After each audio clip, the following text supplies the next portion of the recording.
The year was 2847, and Lieutenant Daniel Harris was dying alone in the cold darkness of space.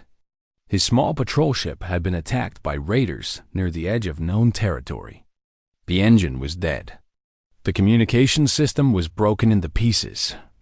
The life support was failing slowly, and the oxygen levels were dropping with every passing hour. Daniel floated in his pilot's seat, watching the stars through the cracked viewport, and he thought about his home on Earth. He thought about his mother and his younger sister. He thought about all the things he would never do, and all the words he would never say. He was 31 years old, and he was going to die in a metal box, millions of miles from anyone who loved him. 3 days passed like this. Daniel drifted in and out of consciousness. The cold crept into his bones. His lips were cracked and dry. His body was weak from hunger and thirst. He had accepted his death. He had made peace with it. There was nothing left to do but wait for the end to come. Then a light appeared outside. His VIEWPOR to dot. At first Daniel thought he was dreaming. The light was soft and blue, like moonlight filtered through water. It grew brighter and larger until it filled the entire viewport. Daniel squinted against the glow and saw something impossible. A ship was approaching him, but it was not like any ship he had ever seen. It was made of something that looked like crystal, and it moved through space without any visible engines. It was beautiful in a way that made his heart ache. The crystal ship stopped beside his broken vessel. Daniel watched in amazement as a beam of light extended from its hull and connected to his airlock. He heard sounds of movement outside. Then his airlock door opened and figures stepped inside. They were not human. The beings that entered his ship were tall and slender. Their skin was silver, and it glowed softly like the surface of a calm lake under moonlight. They had 6 arms, each one thin and graceful. Their faces were smooth, with large dark eyes that reflected everything like polished obsidian. They wore robes of flowing white fabric that seemed to move on its own. Daniel tried to speak, but his voice was too weak. One of the beings knelt beside him and placed a cool hand on his forehead. The touch was gentle and kind. The being spoke in a language Daniel did not understand, but the tone was clearly one of concern and care. They carried him out of his dying ship and into their crystal vessel. Daniel was too weak to resist and too amazed to try. The interior of their ship was warm and filled with soft blue light. The air smelled clean and sweet. They laid him on a bed that molded itself to his body like a living thing. Over the following weeks, the beings healed Daniel. They used technology he could not understand. Machines that hummed with strange energy passed over his body and mended his broken ribs. Liquids that tasted like honey restored his strength. Mists that smelled like flowers cleaned his lungs and purified his blood.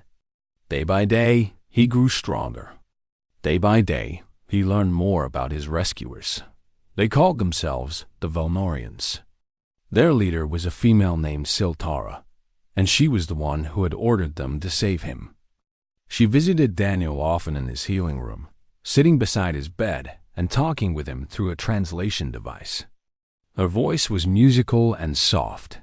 Her dark eyes held wisdom and kindness in equal measure. Daniel learned that the Velnorians were an ancient species. They had existed for thousands of years, longer than humanity. In the distant past, they had been warriors like many other species. But they had grown beyond violence. They had chosen a different path. Now they were scholars and healers. They studied the universe and they helped those in need. They had no weapons and no military. They believed that peace was the highest achievement of any civilization. One evening, as Daniel sat up in his bed feeling almost fully recovered, Siltara came to visit him.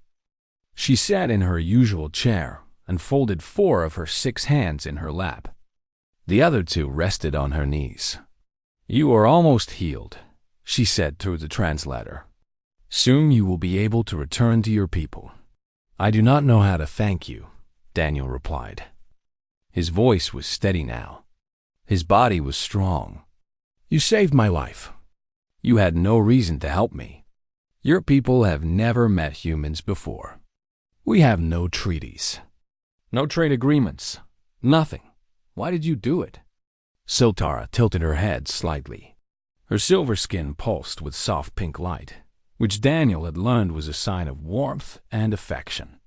"You were dying," she said simply. "We could help. Is that not reason enough?" Daniel stared at her for a long moment. In his experience, nothing in the galaxy was free. Every species wanted something. Every act of kindness came with strings attached. But the Velnorians seemed to expect nothing from him. They had found a stranger dying in the void, and they had saved him because they could. "Your people are remarkable," he said finally. "I have never met anyone like you." "And we have never met anyone like you," Siltara replied. "You are the first human we have encountered. We have heard stories about your species. Young and energetic, curious and bold. Some say you are dangerous, but I see only a man who loves his home and his family." Daniel stayed with the Velnorians for 2 more months. He learned their language without the need for a translator. He studied their history and their culture. He walked through their crystal ship and marveled at their technology. He ate their food and listened to their music. He came to respect them deeply, and he came to love Siltara like the older sister he never had. When the day came for him to leave, the Velnorians gave him a small shuttle that could carry him back to human space. They filled it with supplies and fuel. Siltara came to see him off in the shuttle bay. Daniel stood before her, dressed in a fresh uniform they had made for him. He felt strong and healthy. He felt grateful in a way he could not express with words. "I will never forget what you did for me," he said. "I will never forget your kindness." Siltara reached out with one of her slender hands and touched his cheek. Her skin was cool and smooth. "Go home, Daniel Harris. Live your life. Be happy. If your people ever need help," Daniel said, and his voice was thick with emotion, "humanity will remember this. I swear it on my life. I will make sure we remember." Siltara smiled, and her silver skin glowed with soft golden light. "We are a peaceful people. We have no enemies. But your words honor us." Daniel boarded the shuttle and flew away from the crystal ship. He watched it grow smaller in his viewport until it vanished among the stars. He returned to Earth and reported everything that had happened. He told his commanders about the Velnorians, their location, their culture, and their peaceful nature. He filed detailed records and made sure the information was preserved. The years passed. Daniel rose through the ranks of the Terran Navy. He became a captain, then a commodore, then an admiral. He married a woman named Patricia, and they had 2 children. His hair turned gray and his face grew lined with age. But he never forgot the beings who saved his life. He never forgot the promise he made to Siltara in that shuttle bay. 20-3 years went by. And then the message came. The Dominion of Krath had been spreading across the galaxy for 500 years. They were not a single species, but a coalition of many brutal races united under one banner of conquest. Their armies were vast. Their weapons were terrible. Their hunger for resources and slaves was endless. Entire civilizations had fallen before them. Worlds had been stripped bare and left as empty husks. Species that resisted were destroyed completely. Species that surrendered were put in chains and worked until they died. The Krath did not negotiate. They did not trade. They did not make peace. They took what they wanted, and they killed anyone who stood in their way. When their long-range scouts discovered the Velnor system, they sent back reports of an easy target. The Velnorians had no military. They had no weapons. They had no defensive systems of any kind. Their planet was rich with rare minerals. Their population was large and healthy, perfect for slave labor. Best of all, they had no allies. No one would come to help them. The invasion began on a clear morning on Velnar Prime. Commander Siltara was in her study when the first explosions shook the ground. She had grown older in the 23 years since she had saved a human called Daniel Harris. Her silver skin had faded slightly and moved more slowly. But her mind was still sharp, and her heart was still kind. She had become an elder of her people, respected and honored by all. She rushed to the window and looked up at the sky. What she saw made her freeze in horror. Massive warships were descending through the clouds. They were ugly and brutal, covered in spikes and weapons. They fired beams of red energy at the floating cities below, and wherever those beams touched, buildings exploded into flames. Screams filled the air. Velnorians ran through the streets in panic, their silver skin flickering with the pale white color of fear and despair. Siltara had never seen violence like this. Her people had lived in peace for thousands of years. They had forgotten what war looked like. They had no way to fight back. They could only run and hide and die. The first day of the invasion killed 3 million VEL no R INs. The second day killed 2 million more. By the end of the first week, a quarter of the population was dead. The floating cities had fallen from the sky and lay in ruins on the ground. The great libraries were burning. The hospitals were overflowing with the wounded. The Krathground forces marched through the destruction, rounding up survivors and putting them in chains. Siltara hid in the basement of a collapsed building with a small group of survivors. Her aide, a young male named Venakara, sat beside her. His silver skin was dull with ash and grief. His eyes were empty. "What do we do?" he asked. His voice was hollow. "There is no one to help us. We are alone." Siltara closed her eyes and searched her memory. The Norians never forgot anything. Every moment of their lives was preserved perfectly in their minds. She reached back 23 years and found the face of a young human with grateful eyes and a firm handshake. She heard his voice making a promise in a shuttle bay. "The humans," she said suddenly. "We must contact the humans." Venakara looked at her with confusion. "The humans? They are far away. They have no reason to help us. We have no treaties with them." "We helped one of them once," Siltara replied. "A lieutenant named Daniel Harris. His ship was destroyed and he was dying. We saved his life. Before he left, he made a promise. He said that if we ever needed help, humanity would remember."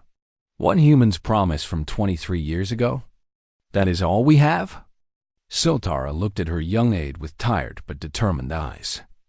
"It is more than we had a moment ago. They found a working communication device in the rubble of a government building." Siltara recorded a message and transmitted it on the emergency frequency that Daniel had given her so long ago. She spoke slowly and clearly, describing the attack, the casualties, and the location of her planet. She ended with simple words. "We helped one of yours. Now our people die. Please remember." The message traveled across thousands of light years of empty space. It bounced between relay stations and passed through communication networks until it reached the Sol system. It arrived at Fleet Command on Earth during the middle of the night. Lieutenant Katie Monroe was on duty when the transmission came through. She was young and new to her position, but she was smart and dedicated. She decoded the message and read it with growing alarm. The coordinates pointed to a system far beyond human territory. The sender identified herself as Commander Siltara of the Velnorians. The message mentioned a man named Daniel Harris. Katie searched the database and found the old records. A rescue in deep space. A detailed report about a peaceful alien species. And the name of the officer who had been saved, Admiral Daniel Harris. Commander of the 3rd Fleet. She contacted his office immediately. Daniel was in his quarters when the call came. He was 67 years old now. His wife Patricia had died 3 years earlier, and he lived alone in a small apartment near Fleet Command. He spent his evenings reading and thinking about the past. He had 2 grandchildren he did not see often enough. When he read the message from Siltara, his hands began to shake. He remembered everything. The cold of his dying ship, the soft blue light of the Velnorian vessel, the gentle hands that healed him, the musical voice that spoke kindness to a stranger. He remembered the promise he had made, the words he had spoken with such certainty. If your people ever need help, humanity will remember this. Within an hour, Daniel was standing before the United Terran Council. The council chamber was large and formal, filled with politicians and advisors who controlled the fate of human civilization. They listened as Daniel explained the situation. A peaceful species was being attacked by the Krath Dominion. They had no military and no allies. They would be enslaved or destroyed within weeks if no one helped them. Councilwoman Laura Grant was the first to speak. She was a cautious woman with sharp eyes and a careful manner. Admiral Harris, you're asking us to go to war with the Krath Dominion. They are one of the most powerful forces in the galaxy. We have maintained peace with them through careful neutrality. What you propose could cost millions of human lives. The Velnorians saved my life, Daniel replied. They found a stranger dying in the void and they helped him. They asked for nothing in return. Now they are being slaughtered and they are asking for our help. One man's death is not a reason to risk the entire human species, Councilman Gregory Peters argued. He was older than Daniel, a man who had spent his entire career avoiding conflict. Daniel looked around the chamber. He saw fear in many faces. He saw calculation in others. He understood their concerns. The Krath were dangerous enemies. A war with them would be costly and uncertain. But he also saw something else. He saw the men and women who would one day judge humanity by the choices it made today. This is not about my debt, he said. His voice was calm but firm. This is about who we are. The Velnorians helped a human because it was right. Not because they expected payment. Not because they wanted an alliance. Because they saw someone in need and they acted. If we ignore their cry for help now, we become something less than human. We become just another species that only cares about itself. The debate lasted for 6 hours. Arguments went back and forth. Some council members supported intervention. Others opposed it strongly. The vote was close. In the end, authorization was granted by a margin of 3 votes. The Terran Navy would deploy to Velnor Prime. Daniel left the council chamber and walked to the window that overlooked the city. The lights of Earth spread out before him like a blanket of stars. Somewhere out there, across the vast darkness of space, a species that had shown him kindness was dying. And he had convinced his people to help. He thought of Siltara and hoped she was still alive. He thought of the promise he had made 23 years ago, and he began to plan for war. The news spread across human space like fire through dry grass. For the first time in nearly a century, the Terran Navy was preparing for a major war. Not a border skirmish. Not a police action against pirates. A full-scale military deployment against one of the most feared powers in the galaxy. Shipyards that had been quiet for decades roared back to life. Factories that had been making civilian goods switched to producing weapons and ammunition. Recruitment centers were overwhelmed with volunteers. Young men and women lined up to enlist, wanting to be part of something they did not fully understand but felt was important. The story of Admiral Harris and the Velnorians had been released to the public. Everyone knew why they were going to war. A peaceful species had saved a human life 23 years ago. Now that species was being destroyed, and humanity was going to repay the kindness with blood and steel. Admiral Daniel Harris stood on the bridge of the dreadnought Constellation, the flagship of the Third Fleet. He looked through the massive viewport at the Armada, assembling around Earth. 47 capital ships, 200 cruisers, over 1,000 smaller vessels. The largest military force humanity had ever gathered in one place. Captain Benjamin Cole approached him with a datapad in his hand. He was a tall man in his 40s, with a calm face and steady eyes. He had served under Harris for 15 years and knew him better than most. Final reports are in, Admiral. All vessels are combat ready. Crew morale is extremely high. Do they understand what we are about to do? Daniel asked without looking away from the viewport. They understand, sir. We made sure everyone knows the story. The Velnorians who saved you. The promise you made. The attack that is happening right now. Every sailor in this fleet knows exactly why we are going to war. Daniel nodded slowly. He had worried that his crews would see this as a foolish mission, a waste of resources for a species they had never met.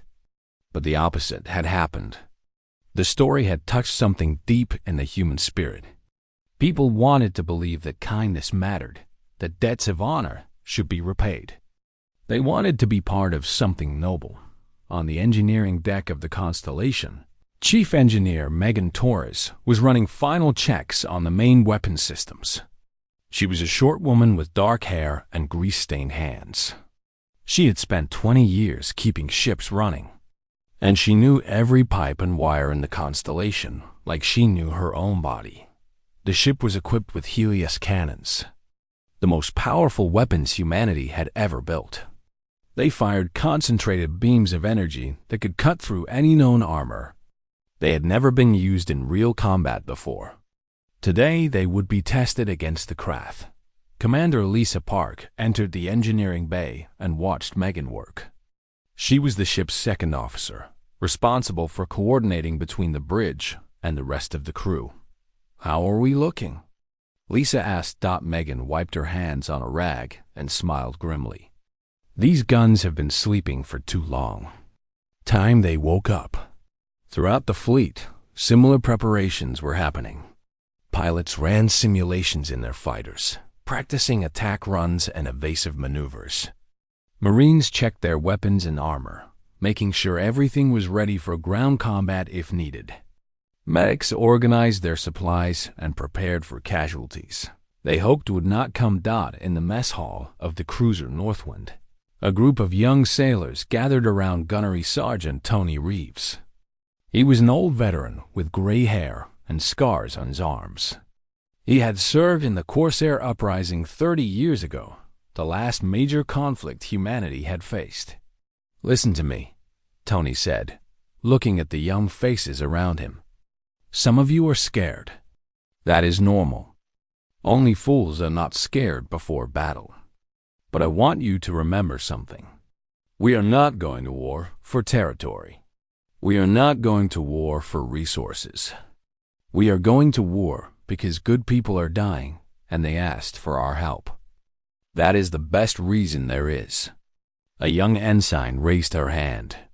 Sergeant, what if we lose? The Krath are powerful. Everyone says so. Tony leaned back and crossed his arms. The Krath are strong, yes, but they fight for conquest. They fight because they want to take things from others. We fight for something different. We fight because someone showed kindness to one of our own, and we are going to repay that kindness. That kind of fight is different. It makes you stronger than you know. The fleet departed Earth orbit on a cold January morning. Admiral Harris stood on the bridge and watched his homeworld shrink in the view screen until it was just another point of light among millions. He knew that many of the men and women in his fleet would not return. He had accepted that burden when he asked the Council for authorization. Set course for Velna Prime, he ordered. Maximum speed. The stars stretched into lines as the fleet entered hyperspace. The journey would take several days. During that time, the crews trained and prepared and tried not to think too much about what was waiting for them. Before they left communication range, Admiral Harris sent a message on all frequencies. It was broadcast in every known language, including the language of the Krath. To the forces of the Krath Dominion. This is Admiral Daniel Harris of the United Terran Navy. You are attacking a species under our protection. Withdraw immediately or face the consequences. This your only warning. The message traveled across space and reached the Krath fleet in orbit around Velnar Prime. War leader Throkinal received it on his command ship and listened with amusement. He was a massive creature, standing 8 feet tall and covered in thick armor plates that were part of his body. His face was flat with 4 eyes and a mouth full of sharp teeth. He had conquered a dozen worlds and killed more enemies than he could count. Humans, he growled to his officers. They send warnings like frightened animals. They have never faced the Dominion in battle. They do not know what real war looks like. His tactical officer, a smaller creature with quick eyes, studied the data on his screen. The human fleet is large, war leader. 47 capital ships and many support vessels. They are not to be dismissed lightly. Throkinal made a sound of contempt. Numbers mean nothing without the will to use them. The humans are soft. They come from a young species that has never known true hardship. They will see our strength and they will flee. And if they do not flee, they will die. But not all of the Krath officers shared their leader's confidence. Some of them had studied human history. They had read about the wars humanity had fought on their home world, the terrible weapons they had created, the millions who had died in conflicts that lasted for years. They knew that humans could be peaceful, but they also knew what happened when humans decided to fight. On Velnar Prime, Commander Siltara received news that the human fleet was coming. She sat in a makeshift shelter underground, surrounded by survivors who had managed to escape the Krath patrols. They were hungry and tired and afraid. Many of them had lost family and friends in the attacks. The humans are coming, she announced, and her voice carried hope for the first time in weeks. Admiral Harris himself leads their fleet. Venakara looked at her with exhausted eyes. How many ships? Many ships. A great fleet. The largest they have ever assembled. A murmur went through the survivors. Some of them had never heard of humans before. They did not know what to expect. But they saw the look on Siltara's face, the first real hope she had shown since the invasion began, and they allowed themselves to believe. Will it be enough? Someone asked from the back of the shelter. Siltara thought of Daniel Harris, the young man she had saved so long ago. She remembered his eyes when he made his promise. She remembered the strength in his voice.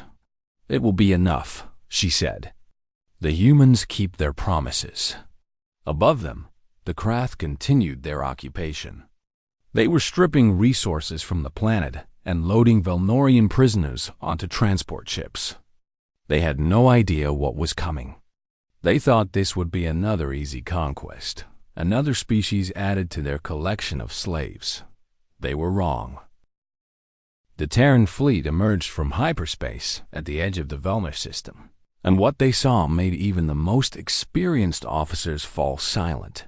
The planet below was burning. Great clouds of black smoke rose from the surface where cities had once stood.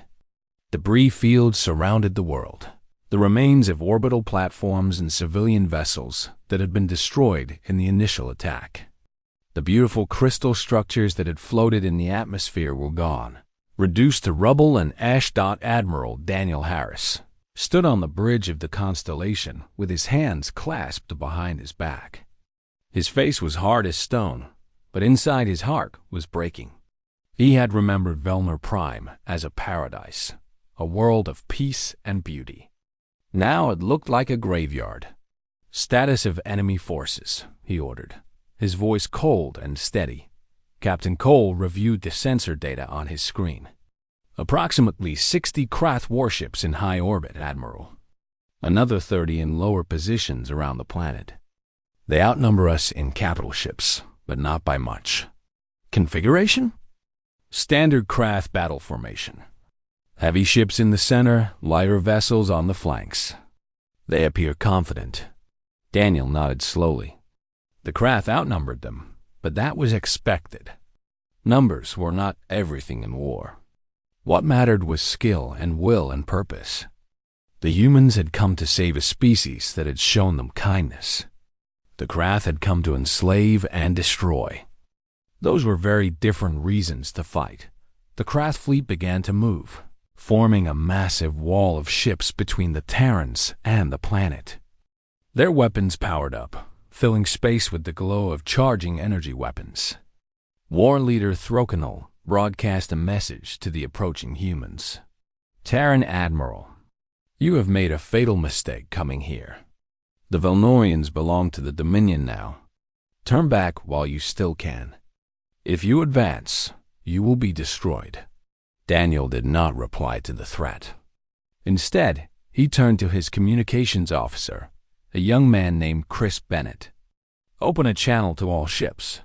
Channel open, sir. Daniel took a deep breath and spoke to his fleet. His words were carried to every ship, every deck, every sailor in the Armada.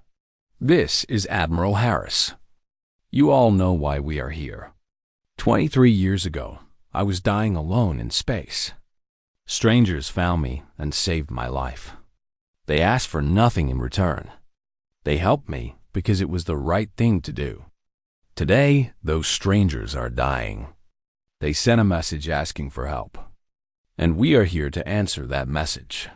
He paused and looked at the enemy fleet on the view screen. The Krath believe we are soft. They believe we will run when we see their strength. They are wrong. We did not come here to run.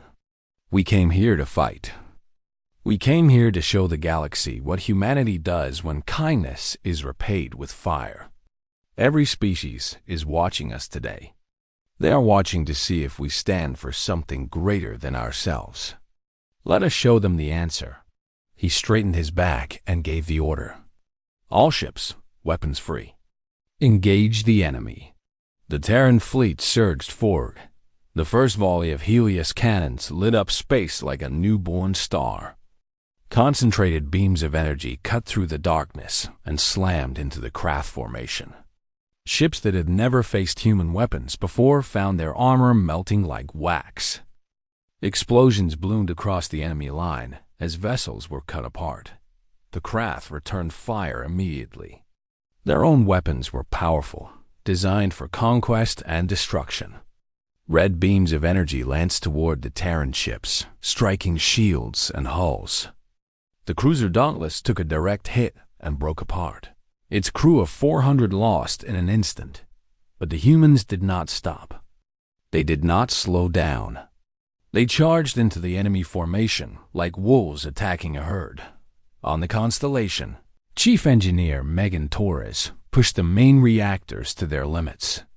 Power flowed to the Helios cannons in quantities that exceeded all safety margins. The weapons fired again and again, each shot punching through Krath armor and detonating the ships from within.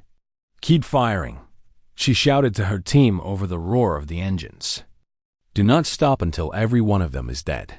Fighter squadrons launched from the carrier bays and dove into the chaos. Lieutenant Amy Chun led her squadron through a gap in the enemy line, her missiles finding their targets with deadly accuracy. Krath interceptors tried to stop her, but she was too fast and too skilled. She destroyed 3 enemy ships in 30 seconds and turned to find more. Splash 1, splash 2, splash 3, she reported, her voice calm despite the madness around her. Keep them off the capital ships. Do not let them regroup. The battle raged across thousands of miles of space. Ships exploded and split apart. Debris filled the void. Life pods ejected from dying vessels, their occupants praying for rescue. The screams of the wounded filled the communication channels until officers ordered radio silence. War leader Throkanol watched in disbelief as his fleet began to crumble. The humans were not behaving the way he had expected. They were not retreating when they took casualties. They were not breaking formation when their ships were destroyed. They fought with a fury he had never seen before, pushing forward even as they died. What is wrong with them? He demanded. Why do they not flee? His tactical officer had no answer. The data on his screen showed that the humans had lost 12 ships already, but they were still advancing. They were still fighting, and they were winning. On the destroyer Vigilant, Captain Stephen Grant realized his ship was dying. A Krath battleship had scored multiple hits on his vessel, and the engines were failing. He could try to escape, but the enemy ship was turning toward the planet, preparing to bombard the surface. He made his choice in an instant. All hands, brace for impact, he announced over the internal speakers. It has been an honor serving with you. The Vigilant accelerated on its remaining engine power and rammed the Krath battleship at full speed. Both vessels exploded in a ball of fire that could be seen from the planet below. Captain Grant and his crew of 200 died, but the bombardment was stopped. Admiral Harris received the report of the Vigilant's sacrifice and bowed his head for a moment. Then he looked up and continued directing the battle. Target the enemy flagship, he ordered. Concentrate all fire. Bring it down. 12 Terran ships turned their weapons on war leader Throkanal's command vessel. Ilia's beams converged on the massive ship from multiple angles. Shields failed. Armor melted. Explosions tore through the hull. Throkanal felt his ship dying around him. He had conquered worlds and destroyed armies.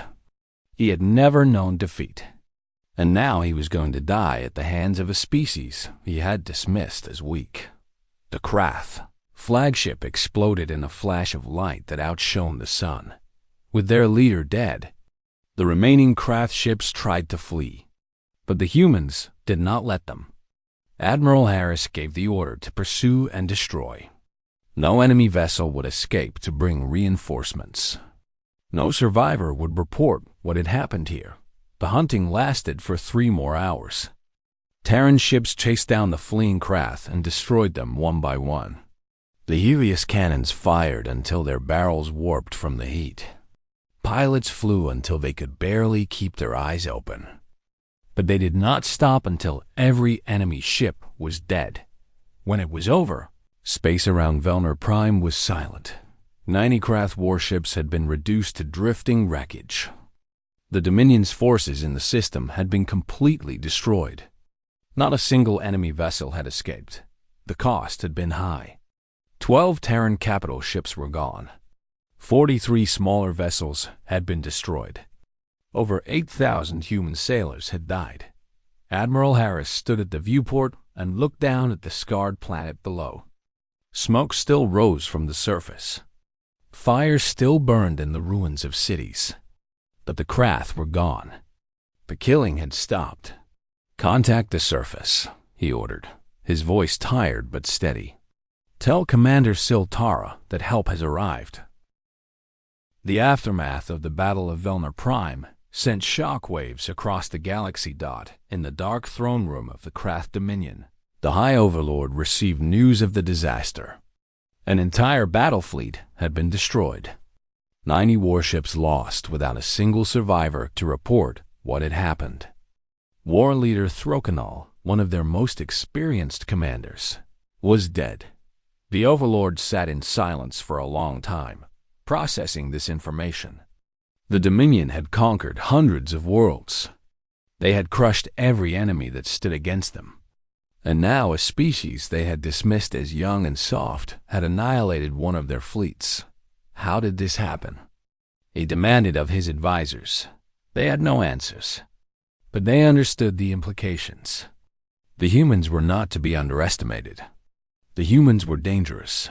Messages were sent to every Krath commander in the field. New orders. New rules. Do not engage Terran vessels. Do not threaten Terran interests. Do not enter any system claimed by humanity. The Dominion, for the first time in 5 centuries, had encountered a species they were not willing to fight. Other powers in the galaxy watched and learned. The Volnorians had been dismissed as pacifist fools, a weak species with no allies and no defenses. But humanity had come to save them. Not for conquest. Not for resources. Not for any strategic advantage. They had come because a Velnorian had helped a human many years ago. This was something new. This was something the galaxy had not seen before. On Vulnerprime, the relief efforts began immediately after the battle ended. Terran medical ships descended through the atmosphere and landed near the largest survivor camps. Doctors and nurses worked alongside Velnorian healers to treat the wounded. Engineers brought equipment to clear rubble and restore power. Supply ships unloaded food and water and medicine. The human soldiers who walked through the ruined cities were gentle and kind. They carried children to safety. They helped elderly Velnorians find their families. They shared their rations with hungry survivors. Many of the Velnorians had never seen humans before and were surprised by their compassion. Admiral Daniel Harris landed on the planet 3 days after the battle. He walked through the ruins of what had once been a beautiful plaza. The crystalline structures that had floated in the air now lay shattered on the ground. Bodies had been recovered and laid to rest according to Velnorian custom. He found Commander Siltara sitting on a broken bench, staring at the empty sky. Her silver skin had lost much of its glow. Her shoulders were bent with grief. She had survived the invasion, but she had lost so many of her people. Daniel walked to her slowly and stood beside the bench. She looked up at him, and her dark eyes filled with tears. "Daniel Harris," she said softly. "You came." "I made a promise," he replied. He sat down beside her on the broken bench. 23 years ago, you saved my life. You asked for nothing in return. When I left, I told you that if your people ever needed help, humanity would remember. Did you think I would forget?" Siltara shook her head slowly. "I hoped you would remember, but I did not know if you could help. Your people were far away. The Krath were strong. I thought perhaps you would want to help but be unable to. We came with everything we had," Daniel said. 47 capital ships. Over 1,000 vessels. Our largest fleet ever assembled. Your people died for us. Many of your ships were destroyed. I saw the wreckage in orbit." Siltara's voice cracked with emotion. "I do not know how to repay such a sacrifice. I do not have words large enough to express our gratitude." Daniel reached over and placed his aged hand over her slender fingers. Her skin was cool and smooth, just as he remembered from 23 years ago. "When you found me floating in the void, did you ask yourself how I would repay you?" Siltara was quiet for a moment. "No, we helped because it was right." "Then you already understand," Daniel said gently. "That is the only repayment we need." In the weeks that followed, the Terran fleet remained in the Velner system. Engineers constructed defensive platforms in orbit, equipped with weapons that could protect the planet from future attacks. Diplomats drafted treaties of alliance between Earth and Velner Prime. For the first time in their long history, the Velnorians had military allies. And those allies had teeth. The human ships that had been damaged in the battle were repaired using Velnorian technology. The two species began sharing knowledge and culture. Humans learned about the ancient history of the Velnorians, their philosophy of peace, and their dedication to healing. Velnorians learned about human art and music and the strange creatures, called dogs, that humans kept as companions. Back on Earth, the returning soldiers were welcomed as heroes. Parades filled the streets of every major city. The names of the fallen were inscribed on monuments that would stand for thousands of years. Songs were written about the Battle of Velner Prime, about the admiral who kept his promise and the sailors who fought for strangers. But the most important change was quieter and harder to see. It happened in diplomatic chambers and transmitted across communication networks that spanned the galaxy. Other species began sending envoys to Earth. They had seen what humanity had done. They had seen a young species fight a powerful enemy not for gain, but for honor. They wanted to know these humans better. They wanted to understand what kind of people would sacrifice so much for a debt of kindness. Treaties were proposed. Trade agreements were discussed. Alliances were formed. The balance of power in the galaxy began to shift. Not because humanity had conquered territory or seized resources, but because they had proven themselves willing to fight for something greater than their own interests. In the great archives of Velner Prime, a new chapter was added to their ancient histories. The Velnorians recorded everything, every moment of their civilization preserved for future generations. This new chapter spoke of a dying human who had drifted into their path, of the kindness they had shown to a stranger, and of the fleet that arrived decades later when all hope seemed lost. The final line of the entry reads simply, "They asked nothing of us. They demanded nothing. They came because we had helped one of theirs." And when the Terran cannons fired, silence ruled space. Years later, Admiral Daniel Harris retired from the Navy.